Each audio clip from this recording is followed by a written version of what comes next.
I'm Teisha Bader with Shalom TV's News Update.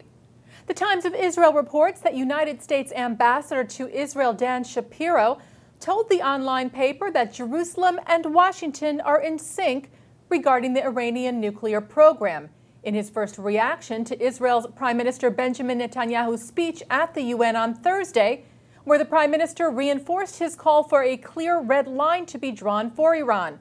Shapiro said of the U.S. and Israel, "We're totally focused on the same goal, which is preventing Iran from acquiring a nuclear weapon. We're in the closest possible consultations at the highest levels of our government." Further saying, "We're absolutely focused on achieving that goal together, and we've been very well coordinated until now, and I think we will remain very well coordinated." After his speech at the UN, Netanyahu met with New York City Mayor Michael Bloomberg and U.S. Secretary of State Hillary Clinton. Mayor Bloomberg praised the UN speeches of both Netanyahu and President Obama and echoed that the U.S. and Israel are united in their determination that Iran must not be allowed to attain nuclear weapons.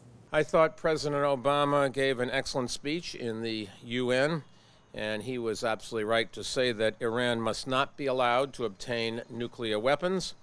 The U.S. and Israel are in complete agreement on that, and I think that Prime Minister Netanyahu made a very compelling case today why a clear red line is needed and why that will help preserve peace. The fact is, the most painful and tragic lesson of the 20th century was that regimes based on racial superiority and religious hatred can't be trusted to keep their word to the international community. When we say never again, we must mean it. And that requires us to draw certain lines before we reach the point of no return so that we don't wake up one day and realize that it is too late. State Department officials told reporters that Netanyahu's meeting with Secretary of State Clinton was also an affirmation of the sentiment, saying they had an in-depth discussion on Iran and reaffirmed that the United States and Israel share the goal of preventing Iran from acquiring a nuclear weapon. And on Friday morning, Netanyahu met with Canadian Prime Minister Stephen Harper in New York City. Netanyahu praised Harper for recently breaking diplomatic ties with Iran. Harper, in turn, said that Canada would continue to work with its allies to alert the world about the danger presented by the Iranian regime. A new American Jewish Committee poll found that 65% of American Jews say they plan to vote for President Obama in the upcoming election, with 24% supporting Mitt Romney and 10% undecided.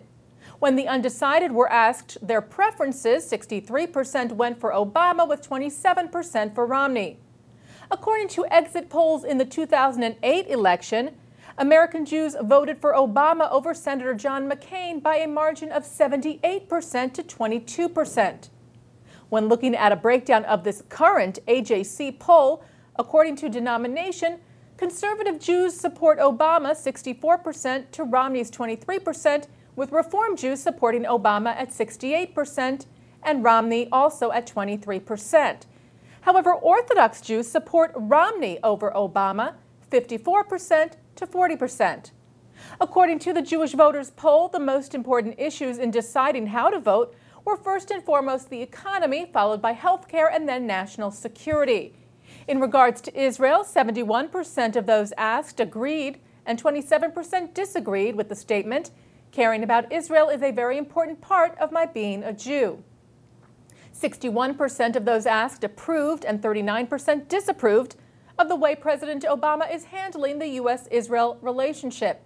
And on prospects for Arab-Israeli peace, 8% of American Jews said the chances for peace have increased compared to a year ago, 36% said they had decreased, and 55% said they had stayed the same.